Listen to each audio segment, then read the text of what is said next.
ఎవడైనా పుట్టినప్పుడు సేవకుని దగ్గరికి వెళ్ళి నా కూతురికి శ్రమ అని పేరు పెట్టి అంటారా?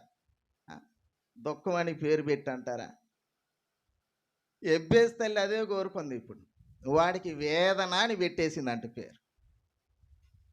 కారణం ఏంటంటే వాడు ఆమెకి బాధ కలిగించాడంట పుట్టేటప్పుడు. అది వాడిని చూసినప్పుడల్లా గుర్తు రావాలని వేదన పుత్రుడు అని పేరు పెట్టి. ఇది తల్లిదండ్రులు ఇచ్చే ఆశీర్వాదాలు మనకి. అంటే తల్లులారు మీరు బాధపడబాకండి. వాళ్ళని బాగా చూసుకుంటేనేమో నొప్పి లేకుండా నా బంగారం, నా రత్నం ఎటు పిలుస్తాడు. బాగా చూడలేదంటే వాడా పెద్దోడా నా నాశనానికి పుట్టాడు, నాకు కర్మ కొద్ది పుట్టాడయ్యా వాడు అంట.